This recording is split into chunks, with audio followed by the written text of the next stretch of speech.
What does ethics, democracy, and human flourishing have to do with Buddhism and death, or our most recent theme of attachment?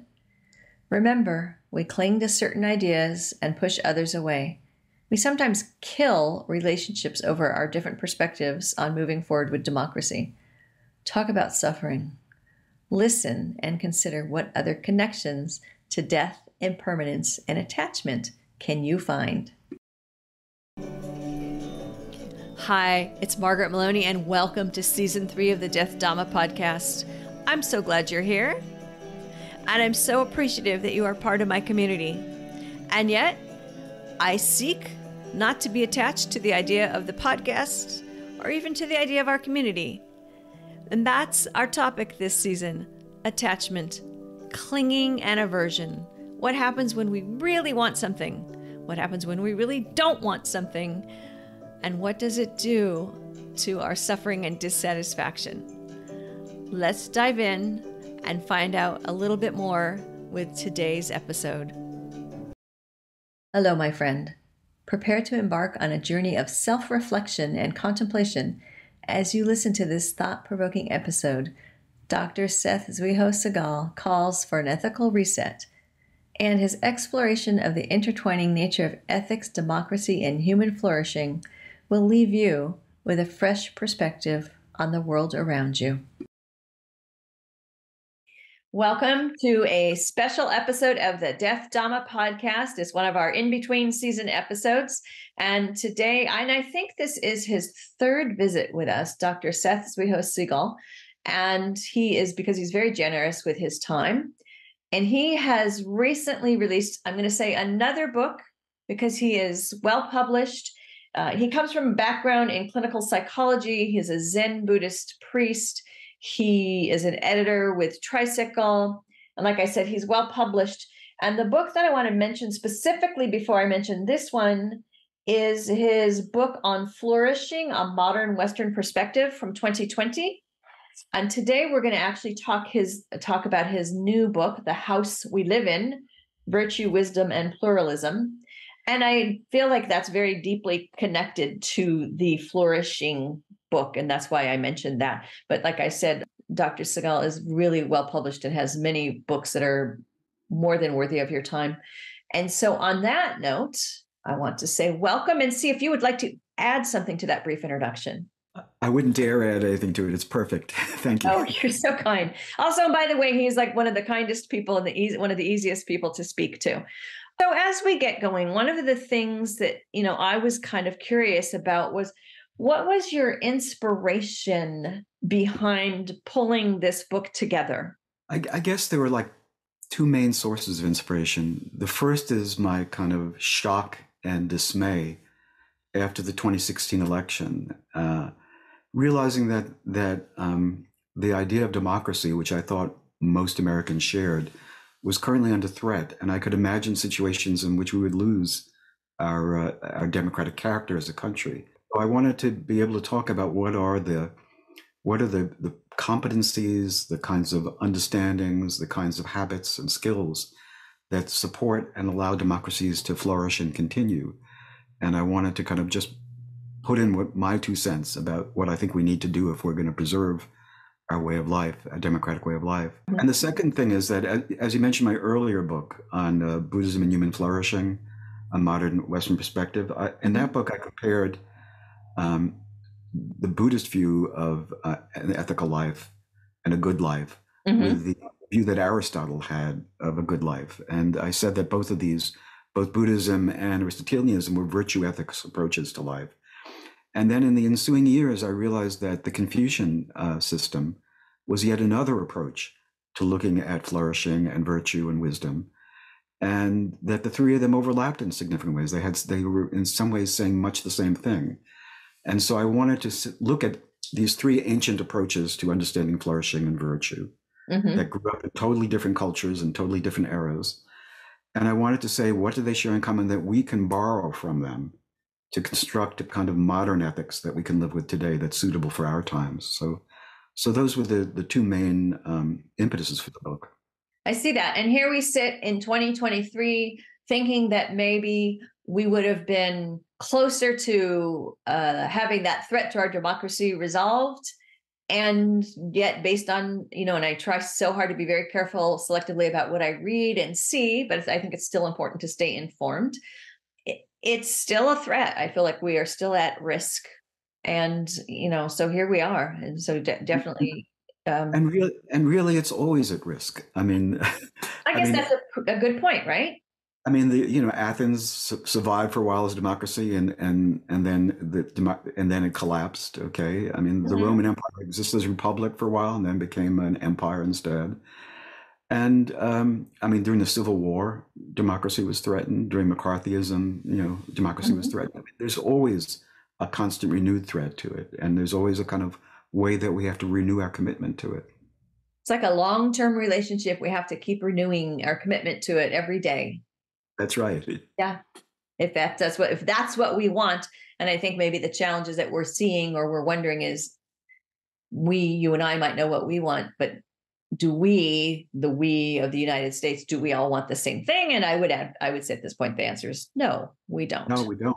We do not. And in fact, that's why I have the word pluralism in the title of the book, because we live in a world in which people have very different ideas of what the good life looks like, have very different ideas about what the virtues are that enable it to occur, and have different goals in life, different visions of what they want the country to become. Mm-hmm. Somehow we have to find a way to all live together despite our diversity and differences, and come to compromises and come to solutions that allow all of us, if not always to be happy, at least to live together. So that's always a challenge. Yes, I agree. How does flourishing-based ethics enter into this? What do you mean by flourishing-based ethics? Okay, well, first I have to say a word about what I mean by flourishing. And flourishing is my particular vision of the kind of life I would ideally like to live. Mm-hmm. It's the kind of life I want my children and grandchildren to have. It's what I wish for my friends. So what is it that I wish for myself and my friends and the people I love, and for other people living in our modern world? This kind of vision I have may not be the kind of vision of flourishing in different kinds of societies, but certainly in kind of modern societies.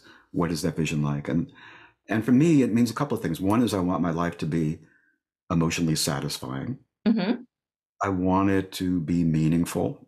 In other words, I want to feel like my life has some value for the other people around me, that it matters whether I lived or not, to the people I care about.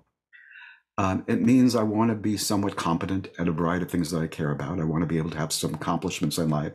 They don't have to be huge accomplishments, but they have to be accomplishments in areas that I deeply care about. Third, I want to be able to appreciate beauty and harmony and all the good things of aesthetics. I want to be able to appreciate a sunset and a rainbow and appreciate a flower garden. I want to enjoy those aspects. I want to be capable of enjoying those aspects of my life. I also want to feel like I'm really present in my life, fully present. So I call that quality wholeheartedness. I don't want to be standing back from life and looking at it from some distance. I want to be engaged. When I'm with people, I want to be really with them, and not just side by side with them in some kind of way. Mm-hmm. So that kind of wholeheartedness is important for me. So those are all different. I also want to be somewhat resilient. I mean, there are a lot of bad things that happen in life to all of us. Right. And we want to be able somehow to move on when those things happen and not be destroyed by them. So those are all qualities that I think are important parts of what I mean by flourishing. Mm-hmm. Mm-hmm. And I know from, our previous conversations that this has become a major theme, if not the theme in your life. It's what you teach us and it's what you talk about and it's how you live, right? It's how I attempt to live anyway. Don't always succeed at it. Well, we're all just human. So there's that. It's always that. So then you have to say, well, what enables people to flourish? What enables them to not just survive in life, but actually have a life that's meaningful and satisfying in important ways? Mm-hmm.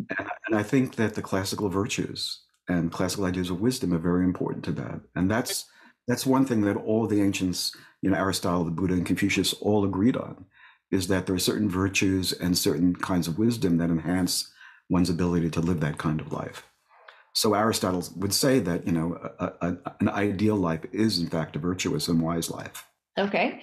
And so coming back to flourishing-based ethics, mm-hmm. Tie that together for me, please. Okay, well, I say at any rate that they're a group of virtues. Mm-hmm. If we engage in them, they're probabilistically tied to having a better life. And in fact, they also characterize part of what a better life is like. So we can say that being a compassionate person enables one to live a better life. But also, if we say you're a better person, what is a better person like? Well, a better person is compassionate. So there's a way that the path to a flourishing life also is part of what constitutes a flourishing life as well. Mm-hmm. So if we look at what those virtues are, things like honesty or courage or the ability to restrain one's emotions and temperaments, or the ability to be fair to other people, for example, these are all examples of some of the virtues I deal with. Yes. They're all tied to the idea of flourishing. So flourishing-based ethics means we engage in these things because they help us to live better lives, and they also help society to be a better society as well. Okay. And so now you've also kind of issued a call, if I can say it that way, a call for ethical renewal. Mm-hmm. And is that because of where we are now and that perhaps we aren't following these values? Or is it like we need to press the reset button? Well, it's a whole bunch of things. I mean, first of all, many of the problems that we're facing right now are actually solvable problems, and you can think of simple solutions for them. For example, look at gun deaths, mass shootings in the United States. Right. We could ban AR-15s. We could take away automatic weapons the way Australia did, for example. Right. It's possible to do that, but we can't do it because we don't have an agreement among most of the people, the majority of people in this country, that would be the right and ethical thing to do. So many of the problems we could solve global warming if we agreed to things like carbon taxes and so forth, but we can't agree on that. We can solve inequality in this country if we could look at a more progressive taxation system, but we can't agree on that. Mm-hmm. So I think solving the problems doesn't mean coming up with new solutions. It means coming up with some kind of ethical agreement about what our society really ought to be like. And I think part of the problem with the culture we live in is different from problems that other cultures, every culture has its problems. But part of our problem is that Western culture over the last 500 years or so has cultivated the idea of individualism that ignores our mutual responsibilities towards each other. So, for example, Americans died at 10 times the rate that Australians did of COVID. Okay, and the reason is it was our right not to wear a mask. That's individual freedom. Yes. Whereas, for example, people in Japan or Korea or Taiwan or all throughout the Confucian world wore masks because they saw that as their responsibility to other people. So we have to kind of, in some ways, rebalance our view of what ethics is. That it has to balance. It's great that we believe in individual freedom. It's important that we do. The Chinese right now don't believe it, and it's a disaster for them, I think. But we have to find some way to balance these two and compromise between these two and make that part of our daily practice of how we understand ethics. Okay. That's part of it. The other thing is that we have all these signs right now that we're actually doing quite poorly as a society and as a culture.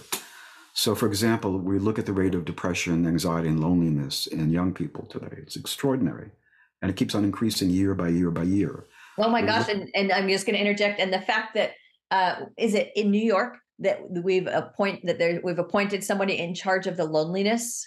Yes. Dr. Ruth is going to help with the loneliness epidemic. And I mean, so that tells you something right there. I may not be saying that correctly, but. Yeah, but it's a measure of where we are. Yes. We can talk about the deaths from opioids, alcoholism, and suicide among middle-aged white people, for example. There's an article right now that for men die 6 years younger than women right now. That increased over the last couple of years because men are more likely to die from homicide, suicide, and drug overdose. And they're more likely to die from COVID than women because they're less likely to get vaccinated, for example. Okay. We can talk about the way that 50% of American parents no longer want their children to go to college. We can talk about the fact that men are going to college, applying to, going to and graduating from college in fewer and fewer numbers. We can talk about the gun deaths. We can talk about all the issues that are, we can talk about the political polarization. Democrats and Republicans will no longer marry each other. Only 3% of marriages in last year were intermarriages between Republicans and Democrats. As a single person, I see that, and I will just, without getting too, I work with that all the time, and I'm working with myself to say, like, Now, maybe behind the way you two are voting, there might be some core values and you really need to talk about this, but it's hard. It can be hard depending. And I realize in myself, I have to recognize that maybe I'm being closed-minded and divisive, and I need to really understand why somebody feels a certain way. So I completely understand that one. Yeah. Yeah, it's not that we don't disagree about very important things. We do, and those are contentious and difficult. But on the other hand, we also demonize each other. Right. And we don't give each other our humanity, and that there are reasons why we feel and think the way that we do. And when we try to talk to each other, we argue with each other instead of trying to understand each other. So, I mean, that's a fundamental mistake about how to do things. Arguments never change people's minds. Exactly. And I actually had a similar discussion with a friend recently. We disagree on a major event that's happening right now. And I asked her to stop sending me some specific videos because I felt that they were propaganda. And I just was trying to say, like, I don't share this opinion, and sending these to me isn't going to change my mind. And her response was to send more and more objectionable to me videos, where I had to finally say, like, please, I asked you politely, please stop.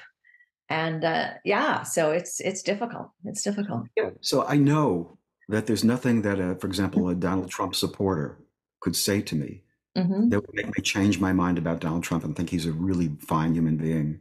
But I also know there's nothing I can say to somebody who believes that Donald Trump is the fulfillment of a biblical prophecy and is the Messiah who's going to save us. That I can say to them that's going to make them think differently about it. And what I want to be careful about is not to label that person as an overall bad person in every aspect of their lives, because many of them are good parents. They participate in school bake sales. They coach, school, basketball teams and baseball teams. They pay their taxes. They run businesses in which they don't cheat other people. Right. Many of them are decent people in most aspects of their lives, and we ought to afford them their humanity, even though we strongly disagree with them. It's there's a thing I say to one of my friend's children, which is none of us are 100% good and none of us are 100% bad. I don't know about you, but I am at this point where I'm so tired of the divisiveness that, I don't even want to have too much discussion. If I understand that somebody's coming from a different perspective, I'm going to leave it. And I'm going to keep coming from my perspective, because I believe it's exactly what you said. Like, I'm not going to change their mind.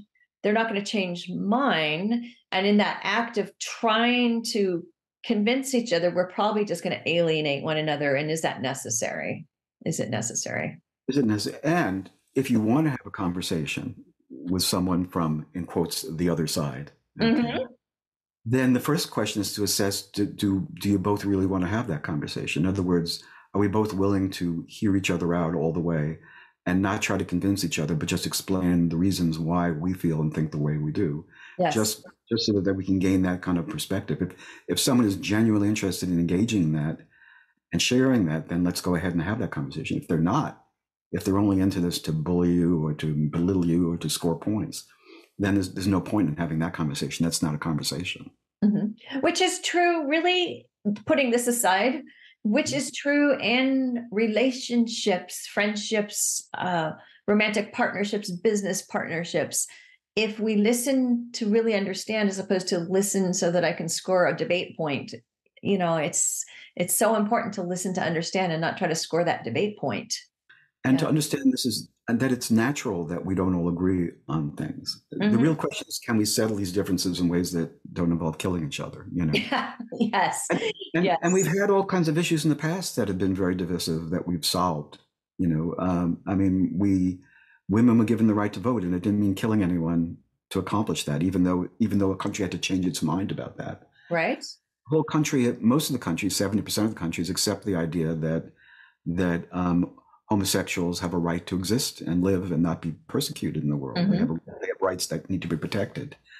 It took us maybe 50 years to reach that consensus, but we did. Yeah. We had a fight with Mormons over they could engage in plural marriage before Utah could join the Union. We settled that without going to war. And there are all kinds of questions like that come up all the time. And many of the times we do settle them. It may take a while to, and there may be very vociferous debates about them for a time, but eventually we move on and new issues come up. And so, that's the question. Can we agree on some means to settle it, that the majority will get to decide within certain limits, because the majority can't run roughshod over minorities either. Exactly. There's some way to kind of resolve these that's part of our political system, as our value system. So here we are back again, really, we are in this relationship together here, all of us in this country and in this world. Mm-hmm. And so to look at that, you've brought together, as you said earlier, Aristotle, Buddha, Confucius, and, you've pulled out these common threads or themes of, courage, benevolence, conscientiousness, equanimity, truthfulness, justice. I hope I haven't missed one. And, I feel like you're pulling these out and saying, like, in these different ways, we have these common threads. First, let's just stop and see if I'm expressing that correctly. And then let's move forward with that thought in the correct way. Okay. For me, the main common threads are this, that all of those three historical figures believe that there are higher levels of flourishing, that there's something better than just living and surviving that we can aspire to. There's a better way of life for human beings, or a higher way of life. And they all agree that wisdom and virtue are the way to get there. Mm-hmm. And they all agree that the way that one becomes more virtuous is by practicing virtue, by study, by practice, by emulation of, ideal figures and so forth. They all agree on there's a certain way to get there. Okay. And they also agree on at least some of those common traits, that kind of a general beneficence to human beings, goodwill towards men, for example, is one of those characteristics, or that being truthful in situations that call for honesty is important, or having the courage to not waver when you're sure that something is right, and to be able to articulate why you believe that's true, being able to defend people who are being treated unfairly. I mean, all those are part of what we mean by, and the society depends on that. It depends on firemen and policemen and first responders being courageous, for example. It depends on judges being honest and policemen being honest. I mean, the whole texture of society and our ability to work together depends on our honoring these virtues. So I think all of them kind of recognize this importance. And when you're saying that depends on, that's trust. It's all trust. Trust. That's right. You have to be able to trust that other people are trustworthy, and that they're going to take what you have to, how you feel and what's important to you, into their consideration. Not that they would agree with you, but that at least they'll seriously consider your point of view in some kind of way. Okay. So if we have, so using these three different systems as our reference point, as a framework, and then finding these commonalities, and yet maybe because I am a Buddhist, I might arrive at what it means, equanimity especially, I might arrive at what that means in a different way than somebody who is, coming from Confucianism. Do we need to resolve that? How do we resolve that? Yeah, I guess I'm still not sure of the question. Can you say it another way? Yes, thank you. What I'm saying is, if we share these things like conscientiousness and equanimity, justice, truthfulness, is it possible, though, that they look different across the systems? Like, does equanimity look different to me as a Buddhist than it does if you are engaged in Aristotelian analysis, or if you're there are some differences as well. So that, for example, Buddhists would really stress compassion and humility, for example, which are not things that Aristotle particularly stresses. He stresses phileo, what's really friendliness, kind of a goodwill, but he doesn't elevate it above everything else the way Buddhists will elevate compassion above everything else, or the way that the Confucians will elevate human-heartedness and benevolence above everything else. So there are differences in the systems. How do we resolve it? And then there are other problems too. I mean, if you're saying what's fair, we believe in justice and fairness, there can be a lot of different opinions about what's just and fair. And everyone can say, well, I believe in fairness, but they have a different view of what fairness might be in this particular situation. And that's the point I'm striving towards. So thank you, Seth. I'm striving toward the point of, even if we feel like we share some of these common threads, common themes, common ideas, it's when we get to the root of them, it might mean something different. Like I might express fairness differently.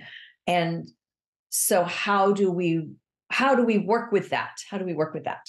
Well, in an ideal situation, you work with it by people freely talking about and sharing their opinion with each other, not vilifying each other, but explaining why they think the way they do. And I think it's true that as we listen to more voices, we generally enlarge our sense of what fairness is. Okay. And that I think that the idea of what's fair is always being transformed by listening to voices that were excluded earlier from the conversation. Okay. So I think we have that kind of moral responsibility, not to agree with everyone's position, but to realize there are other positions and to take them under consideration too. Is there something I have to learn from these people that I've neglected in the past when I think about my idea of fairness?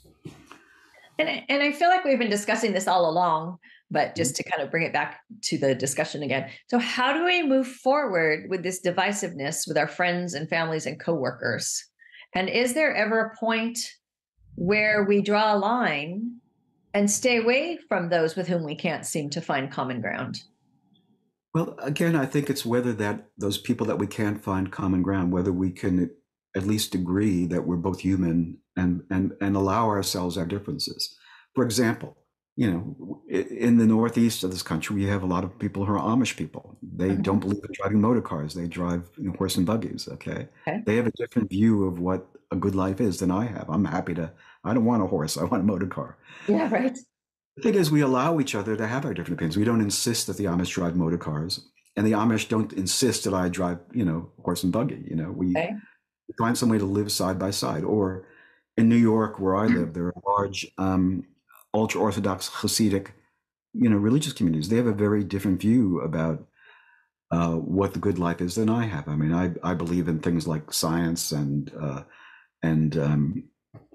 cosmopolitan literature and modern art and so forth. And they believe in staying off the internet. They want kosher phones that can't go onto the internet and so forth. And they don't want to learn English. They want to learn Yiddish, and they don't want to study science. They want to study the Talmud and the Torah. Okay. Can I allow them to have their lives? They don't insist, as long as they don't insist that I can't go on the internet and then I have to follow, ancient, halakha, Jewish laws. I'm happy. Sometimes there's a clash. Okay. Yes. There's a question about, can yeshivas get federal money if they don't teach secular subjects, for example, or when the number of Hasidim in a small village overcomes the number that were previously there, and they get to control the school system, for example. There are questions that arise then. So it's not that we live harmoniously together in every way, but for the most part, we say live and let live. Right. And the more we can do that, the better off we are. The question is, how much can we do that in the United States? If people in Mississippi, for the most part, want to live one way, and people in California, New York want, for the most part, live another way, can we allow that to a certain extent? Do we all agree on everything? Is it possible that some states will want to enshrine abortion in their constitution as a right, and others will want to ban it in their constitutions? Can we live together despite that? And those are important questions. I know that maybe 40% of the people in Mississippi don't agree with the majority, and maybe 40% would like to have legal abortions in the state. And so living in a state that outlaws it is very cruel to the women who have to go through unwanted pregnancies in those situations. So we can say, I don't approve of what Mississippi is doing. I will continue to encourage people in Mississippi to rethink that, but can I allow it or not? Or do we all have to agree on everything? That's an undecided question, an open question. And what things do we have to fight over, and what things can we just disagree about and let people go their own way on? And do you think this is an ongoing challenge for all countries and all peoples? Or is it because we are in a certain place as a still, compared to the rest of the globe, a relatively, newish, youngish country? Sometimes I think we're just like rebellious teenagers right now and we're just fighting. So is there... How long does this continue, or is it always this way? Is there a place you look at where you say, like, well, one day maybe we'll be like, fill in the blank? We'll never be there. Okay. I mean, look at history. It's not an encouraging story. It's not the story of things getting better and better and better all the time. So Russia and China are two other countries that have large ethnic minorities, within their borders. And how well are they doing with that? I mean, we can look at the million Uyghurs who are in concentration camps in China right now, or the suppression of the Tibetan people in China. Yeah. I think every country is having this difficulty about how much pluralism and diversity do they allow versus how much does everyone have, how much do we all have to agree on certain things. And I don't think that process ever ends. I don't think there's ever been a community where everyone agreed on what the good life was and didn't have to negotiate these kinds of differences. That makes sense. So this is an ongoing dynamic process. It's part of being human in this world. But if you wanted to create a map or some steps for us to move forward, what would that look like? What a good question. I think so. This is another core idea in the book that we haven't touched on. Mm-hmm. The idea of understanding what morality means in any particular age is a result of ongoing social conversation and inquiry. Mm-hmm. The idea of what's right and wrong is always changing as you go through history, and not in a permanent kind of way, but just for now. Mm-hmm. So we can think about the way rules of sexual consent are changing right now, or the way the internet and AI is changing our view of the right to privacy in certain kinds of ways. Or we can talk about how during the Revolutionary War period, when the only weapon around was a single front-loaded musket, and a lot of people lived on the frontier and hunted and so forth, everyone having a gun made perfect sense. An idea when we've invented automatic weapons, maybe that doesn't make sense without some change. So social conditions are always changing and they're requiring us to rethink things. And the only way we continue to do this is by continuing to talk about it and negotiate it. And sometimes it'll take 50, 75, 100 years before an issue actually gets worked out in society. Okay, the first American president to propose national health care was Woodrow Wilson. Okay. But it wasn't until Medicare and Obamacare that we partially got there. We still haven't fully gotten there. Or we can talk about the way that it took the Civil War to free slaves. That was an issue that couldn't be negotiated peacefully. Right. And that we're still not at a place of total equality between the races in this country, even though 100, 200 years have passed since then. Mm-hmm. We can talk about the women's fight for equality in society, and how we can talk about how that begins with the Seneca Falls Convention in the 1840s, and women get the right to vote in 1920. But we're still not there at equality. That's a continuing discussion about what does equality mean now. Mm-hmm. Or we can talk about transgender rights right now.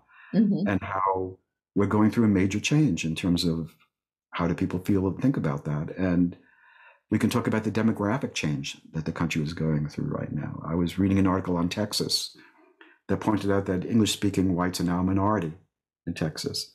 Right. That a third of the children's Texas school systems are Asian right now, and so forth. So we're always changing, and then we always have to rethink things. So we came up with the idea of having affirmative action in schools to equalize opportunities for blacks and whites. And now we're discovering when there's a larger Asian population that the Asian population feels that some of these efforts are excluding Asians from schools. Mm-hmm. And we have to rethink it again. But the important thing is there's always this ongoing willingness to examine things again, to inquire, to question, and then to look at the old rules we arrived at. Are they still serving us well? And I think part of the battle that's going on in our country right now is that there are groups of people who are willing to kind of rethink and look at things given the changes that are going on. Mm-hmm. And other groups that say, no, what's right and wrong is written in the Bible and it's always the same and it never changes, Yes. And so people, and you have to have some charity for people who say, my ancestors have lived this way. Everyone in my community lives this way, or most everyone does. Right. This is the way things have been since time immemorial. And I don't know if I agree with all these changes that people are suggesting. I mean, it's a reasonable response to changing situations. And we can talk about how the rate of change right now, because of technology, is so great. And the mobility of people, so that it's hard for people to adjust to it. And I suppose on some level, that may lead some people to dig in a little bit more, because so many things around us are changing quickly and we have access to so much, you might even say too much information every day, that I could see where that might make some of us, move forward, for lack of a better term, or not move forward, but accept new different things. And it might make others of us really dig our heels in more and say, wait, stop, this is too much. Yeah. And yet somehow we all have to move forward together.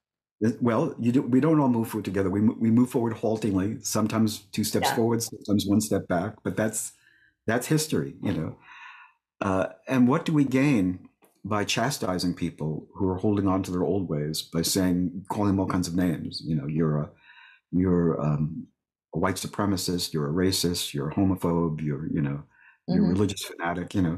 Those are demeaning terms for people who are believing what most Americans believed, most white Americans anyway, and white Protestant Americans, when white Protestants were the majority in this country. Mm-hmm.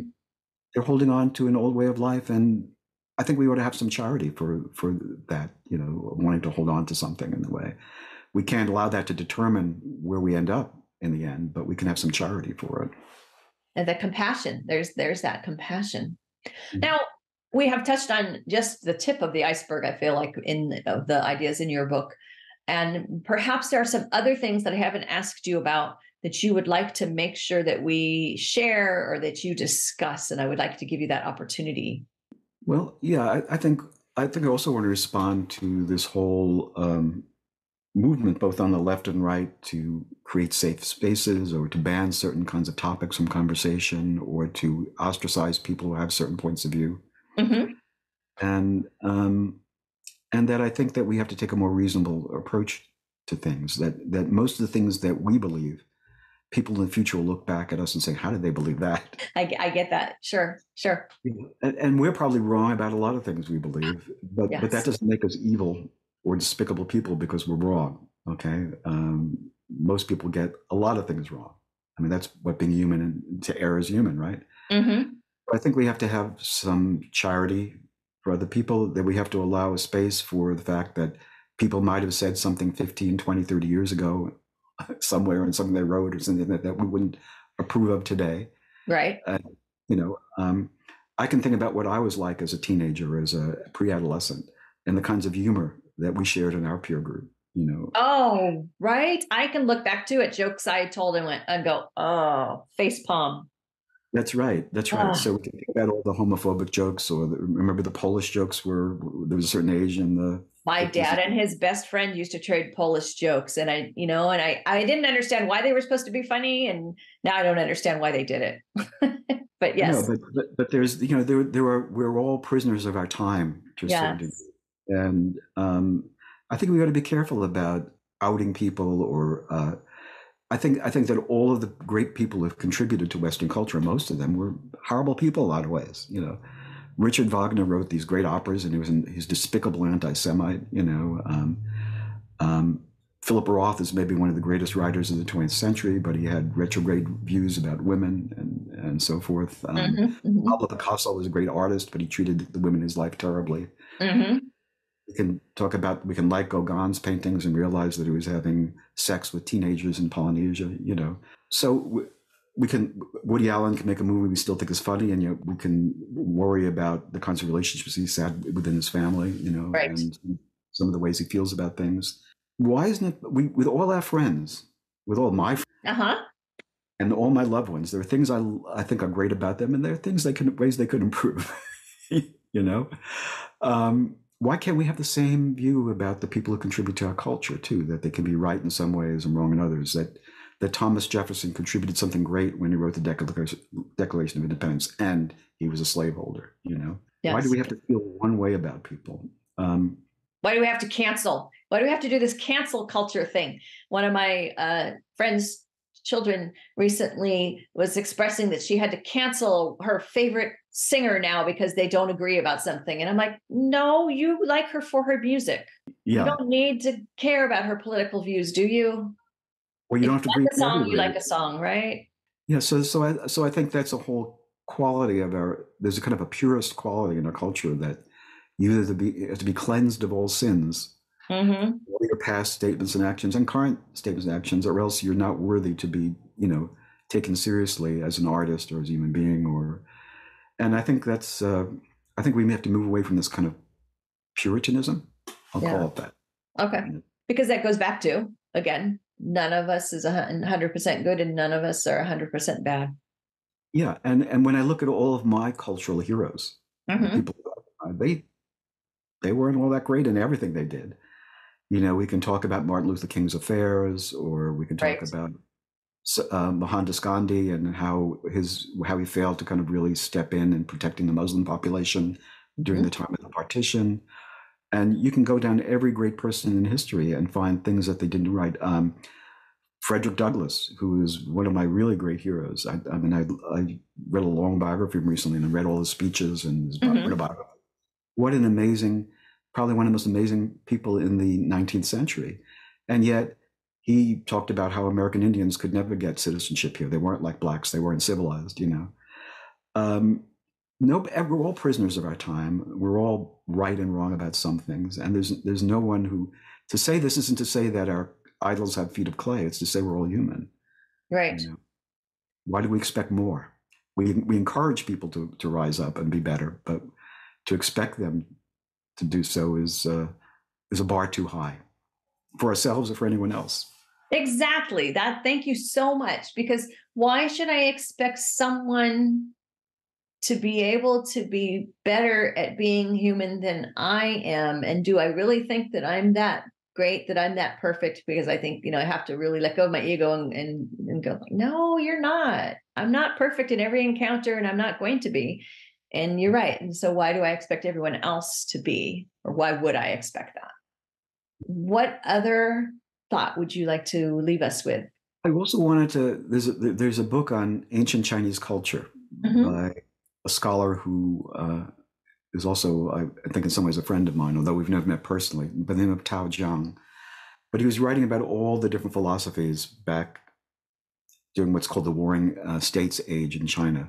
Okay. And there were many different philosophies. There was Taoism that arose then. There was Confucianism. There was legalism. There were 100 schools of philosophy. They called them the Baijia, the 100 schools.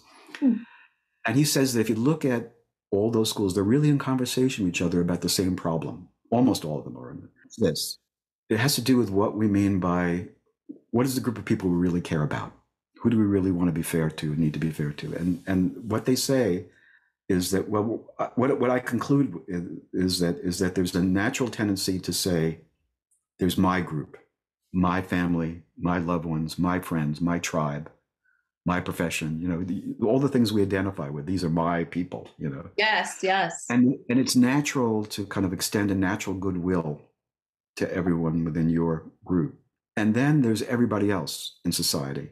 And we also believe, well, as it says in the good book, that we ought to extend goodwill to all human beings, right? But there's a conflict between us, in that when times are flush and times are good, we're able to be generous to everybody. But when times are scarce or hard, there's a tendency to draw in the wagons, in the circle, and say, my family first. And I'm sorry for whatever's happened to you, but I don't have enough compassion left over for you too. Right. So there's what we owe to our families and what we owe to larger society. And there's a kind of a conflict in us, in every human heart, I think about that. So, for example, I think Buddhism is wrong when it says we ought to love everyone equally, because I think that's impossible. I can't love the insurance salesman down the street the same way I love my child. No, of course not. That wouldn't have allowed you to raise your child either.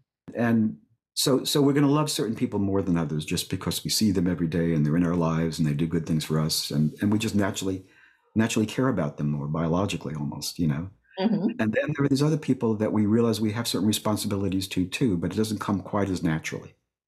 And especially if they think differently than we do or live far away from where we are, we think, well, yeah, we owe them something, but what do we owe them really?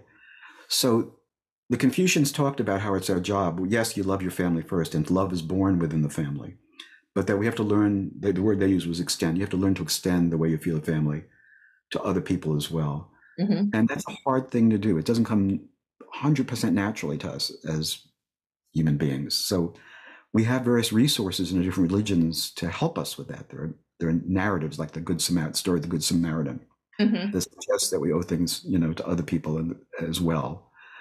Or it says in the Bible, I can't remember how many times, 24, 29 times, the Old Testament, it says, love the stranger, right? Yes.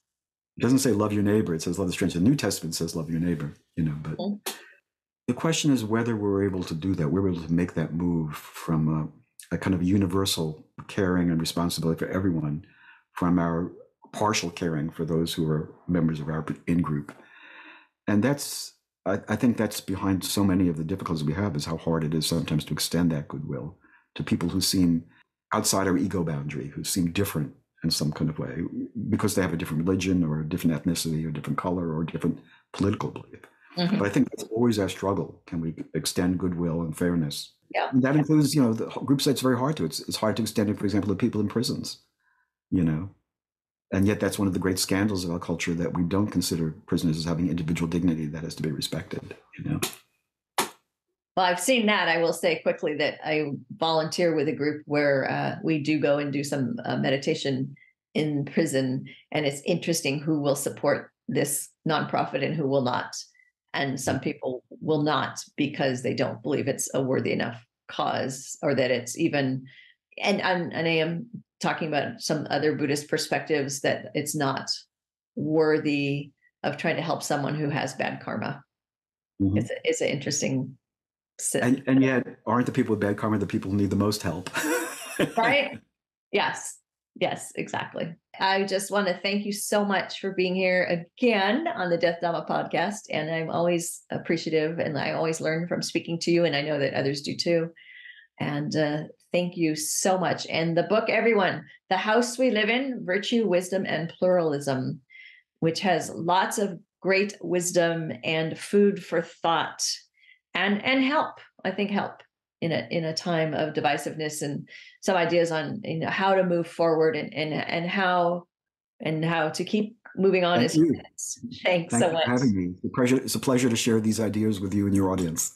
Always a joy to talk to you. I hope that you will continue to be well and happy and flourish. Thank you. I would love to hear from you, your thoughts, your suggestions, your own stories about attachment. So follow this link, I'm going to read it to you in a minute here, to leave me a 90-second message with your ideas and suggestions.